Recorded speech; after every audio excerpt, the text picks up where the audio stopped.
From Neural Newscast, this is Buzz, tracking what's trending and why it matters.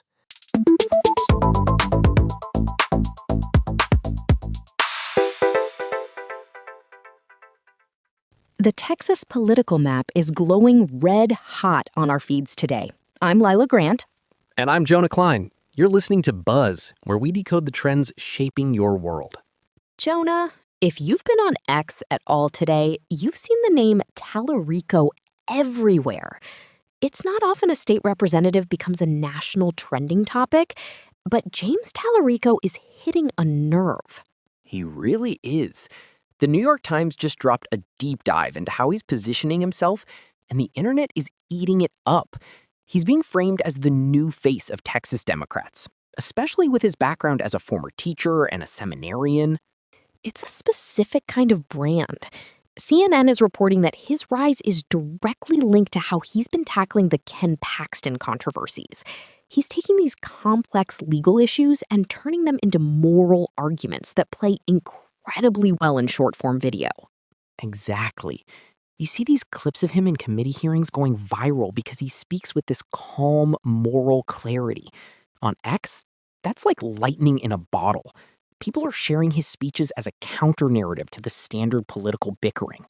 But it's not just about the vibe. The stakes are massive.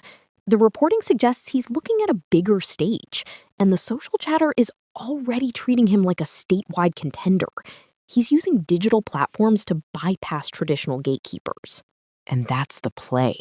If you can build a following on X and TikTok first, the donor money and the institutional support usually follow.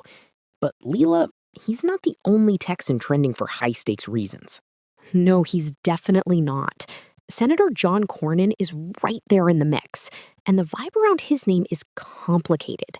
The Associated Press is highlighting how he's caught between a rock and a hard place with these upcoming runoffs. The Cornyn trend is really a window into the GOP's internal identity crisis. On one side, you have the establishment wing, and on the other, you have the Paxton-aligned, Trump-backed faction. Cornyn has been a fixture for years, but the internet isn't always kind to fixtures. The Washington Post mentioned that Texas voters are heading to the polls with a lot of concern over the direction of the Senate. On social, you see this massive split. One half is praising Cornyn's experience, while the other is demanding more Paxton-style disruption. It's that disruption that's driving the numbers. The Hill pointed out that these runoffs are a litmus test for Trump's influence in 2026. Every time Cornyn makes a statement, the comment sections turn into a battleground over whether he's conservative enough for the current climate. It's wild to watch. You have Talarico building this progressive, moral brand on one side, and Cornyn trying to hold the center-right together while being pulled further right by the Paxton wing. Texas is basically a microcosm of the entire country's digital divide right now. And it's all happening in the shadow of Ken Paxton. Even though Paxton isn't the one up for election in these specific threads, his influence is the gravity well that everything else is orbiting. It's the Paxton effect. If you're a Texas politician and you aren't talking about him, the internet is going to talk about him for you.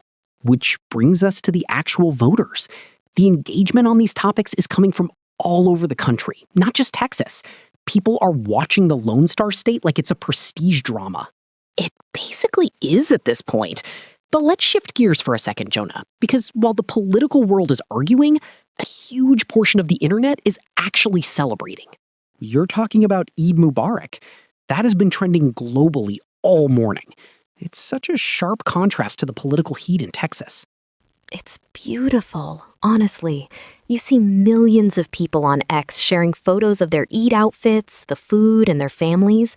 It's one of those rare moments where the platform feels overwhelmingly positive. The digital community aspect is so strong here. People are sharing recipes, mosques are live streaming prayers, and there's this global sense of connection. It's not just a hashtag, it's a digital tradition now. I love seeing the different ways it's celebrated from London to Jakarta to Dallas. Even in the middle of all that Texas political drama we just talked about, Eid Mubarak is right there in the top trends, reminding everyone of the community that exists outside of the ballot box. It's a good reminder that social media isn't just for debating policy. it's for the collective we, too. Whether it's a holiday or a political shift, we're all watching it happen together in real time. Exactly. Whether it's Talarico speeches or Eid celebrations, the common thread is that people are looking for a sense of belonging and a way to make sense of the world. And we'll be here to track every refresh and every trending topic as they evolve. Texas politics and global celebrations, just another day on the internet. I'm Leela Grant. And I'm Jonah Klein. Thanks for joining us for this roundup. Buzz is a production of Neural Newscast. For more, visit buzz.neuralnewscast.com. Neural Newscast is AI-assisted, human-reviewed. View our AI transparency policy at neuralnewscast.com. This has been Buzz on Neural Newscast, tracking what's trending and why it matters.